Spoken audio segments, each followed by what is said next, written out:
Welcome to the Lead Magnets Podcast, a show for business leaders who want clarity on their marketing direction to help them grow and scale their business to the next level. I'm Julie Nichols, owner of Julie Nichols Marketing. And I'm Dan Gershenson, owner of Caliber Brand Strategy and Content Marketing. We are two fractional chief marketing officers who lead marketing departments for small and medium-sized businesses who want to level the playing field and level up. And today we are talking about when will my SEO start working as you shake your fist to the sky. Yes. So yeah, everybody, if you don't know what SEO is, I will tell you right now, it is search engine optimization. So that means basically getting the search engines to recognize your website, your socials, those kinds of things, so that when somebody's searching for a keyword that's related to what you do, you are higher up in the search results, and it makes it easier for people to find you. Yes. And there's a lot of different things you can do to optimize your SEO. And Dan is very passionate about this topic. And I know he's going to have a lot of moments with all of us today sharing his thoughts. So Dan, do you want to get us started? What are your thoughts about the state of SEO right now in this time of June 2024? Yeah, I think the state of SEO is still as misunderstood as it's probably ever been, because we've got this thing called AI now, and because of it, we think, okay, no problem. Because of AI, people can just find their answers by going to ChatGPT or something familiar that's close to that. There's one that I like using called Claude. I'm a big fan. So I'm not anti-AI, but there is still very much a need among a lot of people to search for answers out there on the web, and they are still going to use, Google and Bing and things like that. And I don't see that changing anytime soon. We may, several years from now, look back on this and go, wow, gosh, remember back then when we said AI wasn't going to, replace SEO or anything like that. But as we sit here today, it's still very smart to make sure that all your pages, all of your posts, this is a long-term project for it. And you have to know what people out there are asking, what they are typing into search, and working around that, rather than saying, oh, I don't have to worry about SEO anymore. I mean, of all the SEO, of all the is dead posts out there, SEO will always be like the most, by far. SEO is dead, SEO is dead. And I've been hearing that literally for at least a decade. And there's always something else that's going to come around and, oh, this kills it, this kills it. They don't need SEO. No, you still do. But here's the problem. You have to be able to write for human beings first instead of Google. And that's where some people really suck at SEO. I mean, let's just come out and say it. If you don't know how to write for humans and you can only write for a machine, then I don't know that you're like the best SEO person in the world, because these things go together. They really do. You can't divorce yourself from SEO if you're a content person, nor can you say, if you're an SEO person, oh, I don't really worry about the content. Yeah, okay. And there's plenty of firms out there that probably just do SEO, but I think that's kind of tied behind your back approach when these things are like, nah, I don't need peanut butter and jelly. I'll just take the peanut butter, or I'll just have a jelly sandwich. Like, you got to be able to marry these things together, and you've got to be able to first know how to develop content that is conversational and is what people are going to be really saying out there in the world. That's as important as anything. There has to be a happy medium between, like, optimizing the post with keywords and the right headers and all of that, all of those like rules that keep changing apparently. But you have to write quality content that is actually going to be helpful for other humans. Yeah. So that is what the search engines award. So like if you're just writing garbage that is not helpful to anyone and is pretty much irrelevant, or it's already all over the internet and you're just regurgitating what everybody else is saying, the search engines are not going to bump that up in the search results. It's Yeah. not going to get near the top. You want to, always you're trying to get in the first 10 spots, which is basically, if you're thinking about Google, for instance, when you're doing a search in the search bar, it's the first 10 websites that come up. Those are like the critical ones. Like a lot of people don't even look past the first 10. They just kind of pick something from that list. But there are a lot of ways to get close to that, because there are a good amount of people who do go on to what we call like the second page, the third page. So truly right now, the way that Google is structured, it's just like one never ending page that you just Yeah. keep scrolling. But if you're not writing content that is engaging to people and makes them want to stay on that page and continue reading it, then Google is not going to reward you by increasing your ranking. It's going to be like, oh, this person is writing content that's not helpful, Yeah. and we're not going to recommend it to other people, because clearly people click on it, they're there for 5 seconds, and then they leave, which is what we call the bounce rate, Yeah. where, how quickly does somebody bounce? I'm going to bounce. I'm out of here. So, Dan, let's talk a little bit about, how people use AI to create their content, and what are some best practices around using AI to your advantage to help you with that content without letting it do everything. Yeah. Well, it's a great question because I think some folks out there are so gung ho about this to the extent of, well, geez, I can just churn out a whole bunch of posts and I don't have to do anything. Yeah. And, I don't know, I don't work for Google, but they have alluded to a point in time where they will be able to detect AI writing, and not just detect it, but then penalize sites as a result of it. So I always think it's dumb to underestimate Google anyway and think, oh, it'll never happen. All those people who say that, I mean, it's like you don't know the algorithm, you don't know when the updates are coming, and you should plan on, if they say these things, if they say, like there's a guy named John Mueller who gives these regular updates and best practices and things like that. And he'll tell you the straight scoop. He is from Google, and he will tell you usually what to do and not do. And I think what we've heard so far is, hey, don't feed stuff into Chat GPT, get it spit back out to you, and then post it wherever, because that's just, even if, for the sake of argument, let's say that there wasn't a penalty coming, you are totally depriving, in my mind, someone from having any human element when they're reading this stuff. It's not coming from you. It's coming from something that wants to sound like you. Now, the way to do this, in my mind, that is the best of both worlds, is to use it a lot of times for research purposes, or getting kind of a foundation for what you may write about. It may have some suggestions, like an outline or something.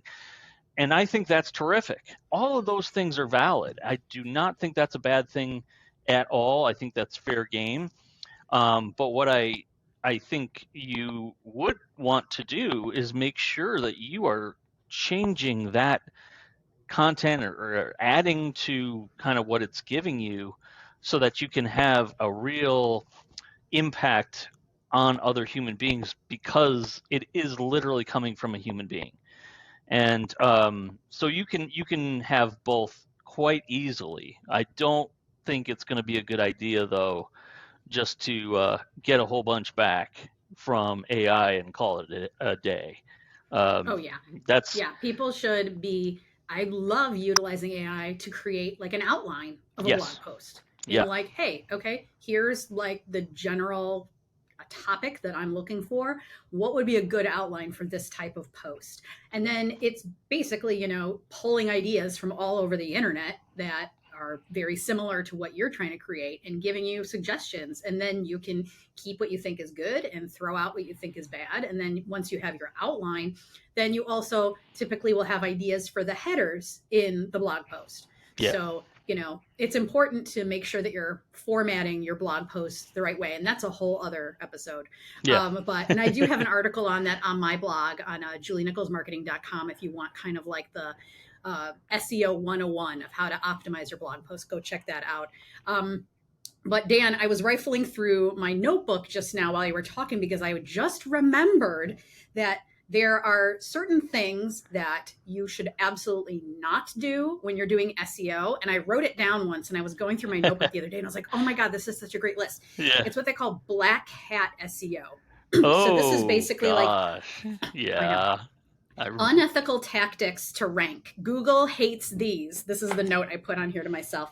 mm, Um, Using invisible text. So basically like typing something in a blog post and like just a whole like paragraph of keywords and then making the words white, yeah. but that the words are still on that. I know I've definitely done that years and years ago. Yeah, Yeah. Google knows what you're doing. Like you Yeah. can't trick Google. Another one of keyword stuffing. So that's Oh another thing yes. you have to be My so careful my about. favorite Thanksgiving side dish, keyword stuffing. Ah! That's amazing. And Yes. now I want some stuffing. So yeah, keyword stuffing. Like if you put the same keyword in over and over again on your website, on a blog, on various blogs, like Google knows what you're up to. You have to vary the keyword. You have to vary the version. When I say a keyword, it's not usually just one word. It's typically like, 2, 3, 4, 5 words. It's like, a phrase. Mm, So make sure you're varying that up and you're not putting the same keyword in over and over again because they do not like that. But there's a lot of research you can do online regarding like what not to do with SEO and what to do with SEO. So make sure that you're, boning up on that because it's really important. And, you want to make sure that the content that you're working so hard to write to help inform the universe about who you are and what you do, you want to make sure that, if you're spending all that time writing it, you want to make sure that as many eyeballs get on them as you can. yeah. So doing some basic keyword research is really smart.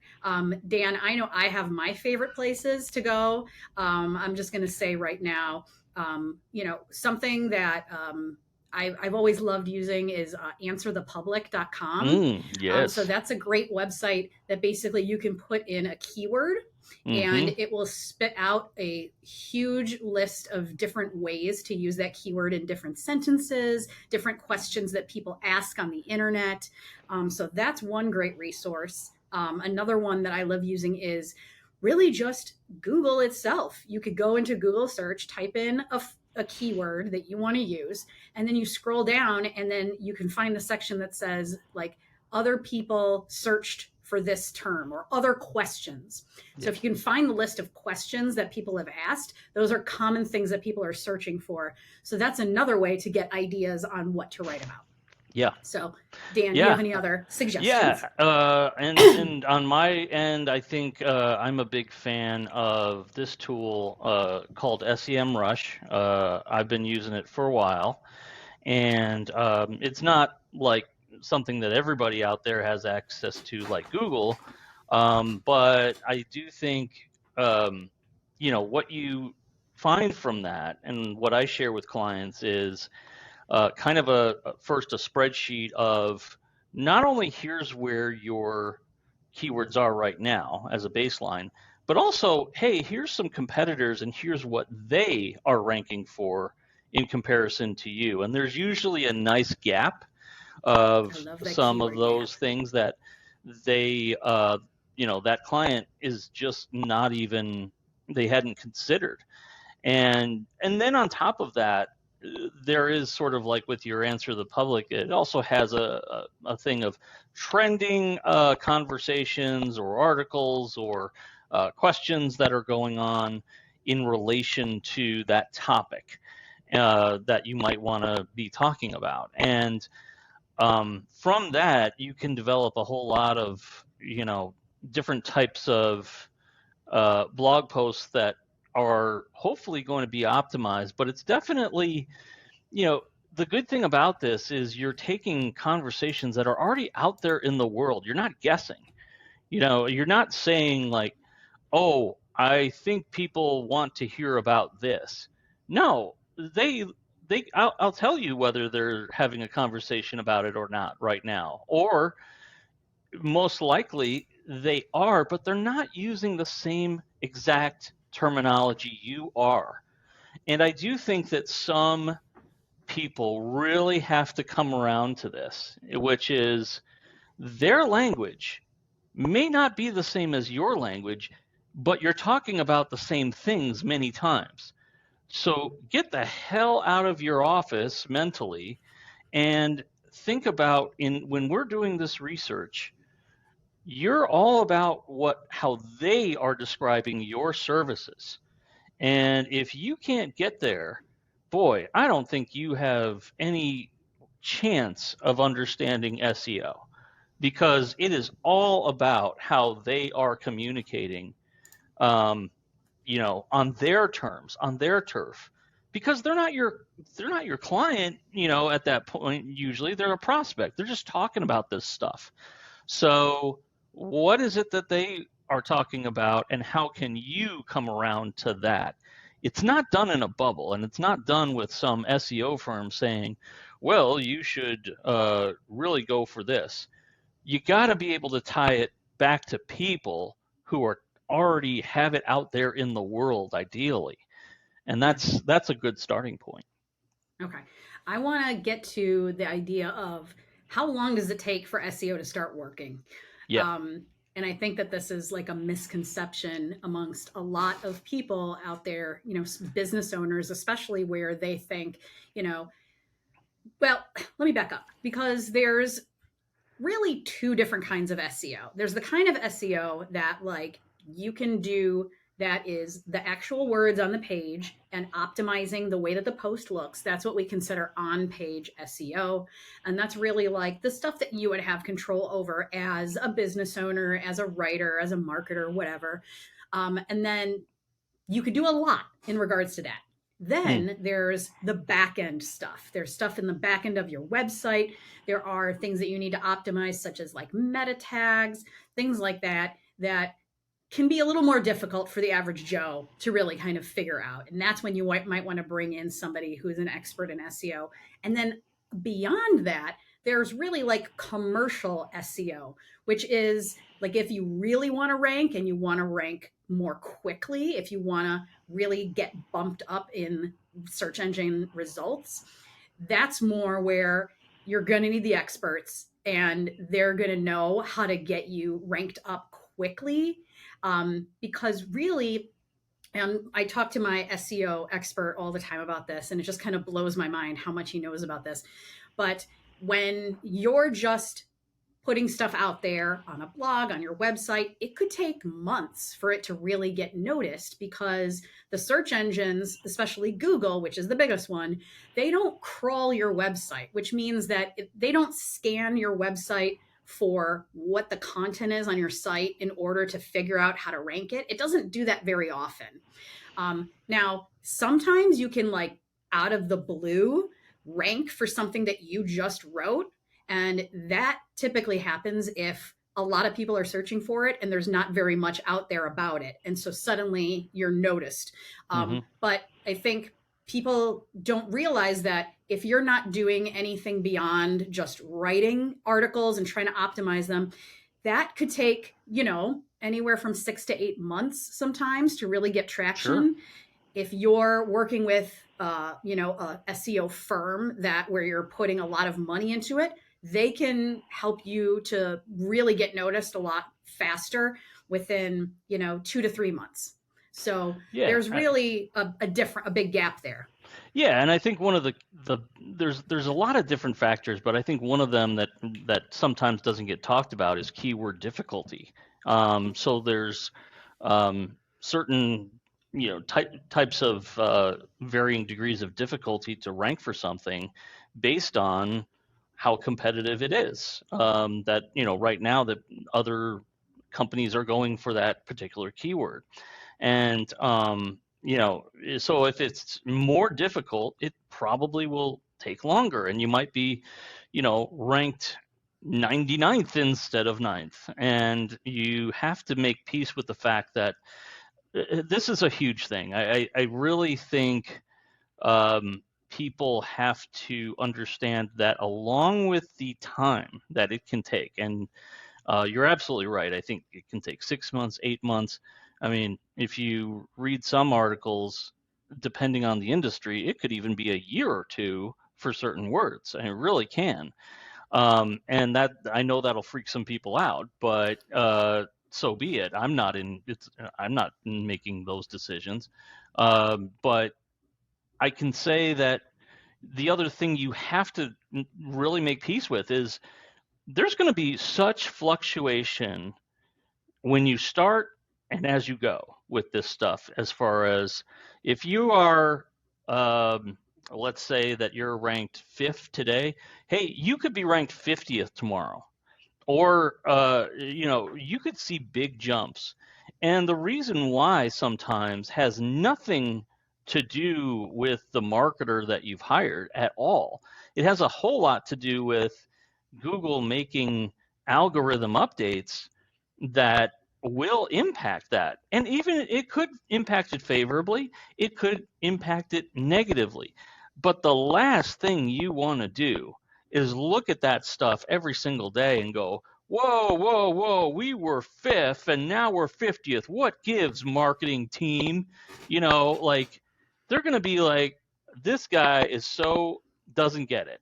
And if you want to get it, it's a bit like, people who might watch the stock market I many, was many just going to times a say day. the stock market or your 401k. Don't Yeah, look at like, it. are you retiring today? Like, are you going to retire next week? Then don't freaking worry about it because it's not your thing. Like, you don't have control over it. Do you have a financial guy? Let him worry about it. What control do you really have, and how do you know that that's going to be a great thing if you like buy and sell and do knee-jerk reactions? It's the same thing here.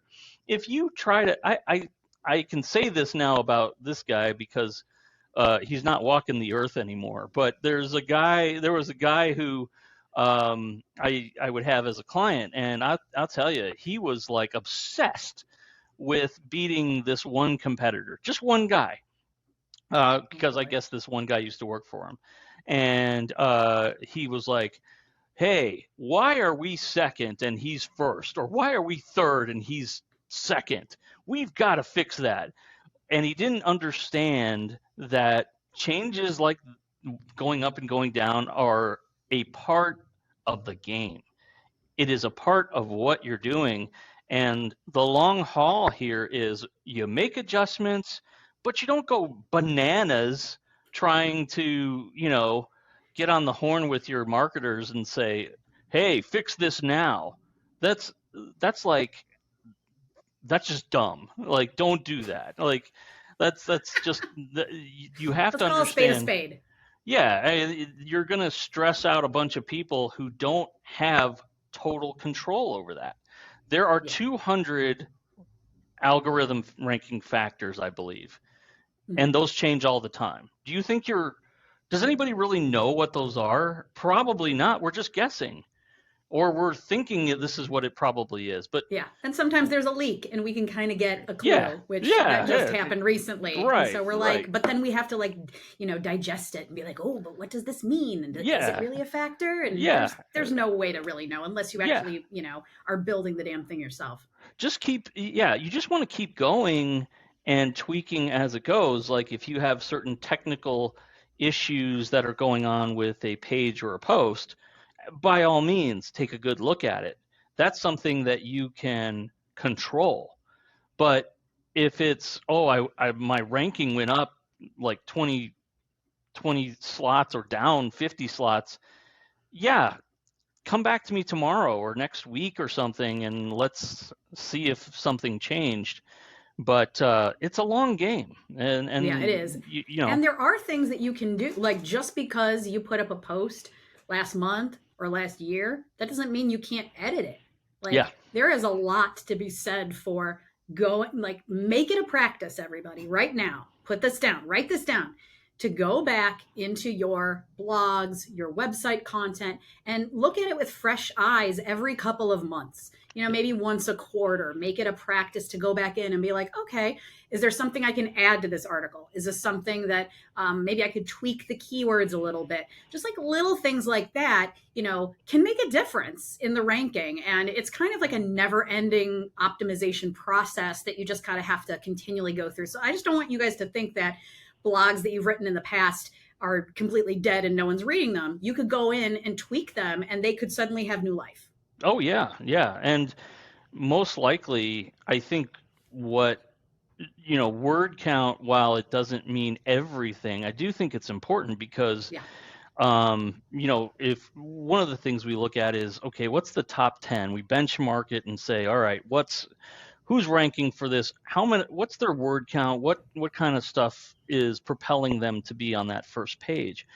And it's one factor, but it does tell you, like, okay, well, this requires 1,000 words or something like that.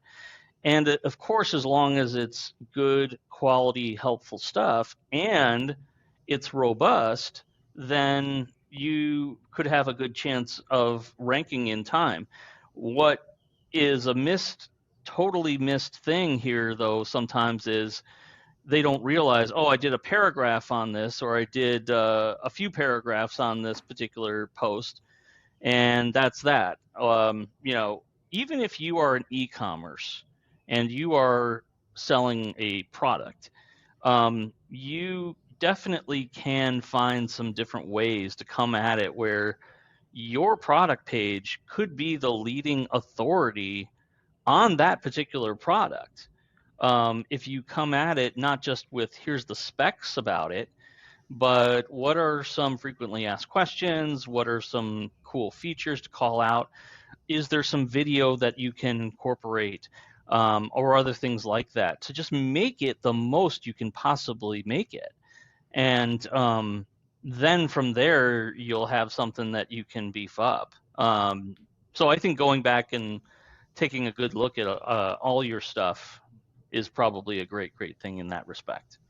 All right, Dan, we are out of time, and I could talk about SEO for a lot longer, but I don't want to put Yeah. everybody to sleep. We didn't even get to like SEO within social media channels. Like that's a Oh whole man, other thing. Like that you is a whole guys, other like thing. strap in. It's going to be a wild ride on our podcast. Once again, I am Julie Nichols of Julie Nichols Marketing. You can find me at julienicholsmarketing.com. And I'm Dan Gershenson of Caliber Brand Strategy and Content Marketing. You can find me at highcaliberbranding.com. And thank you for joining us today, and we'll see you next time. See you guys.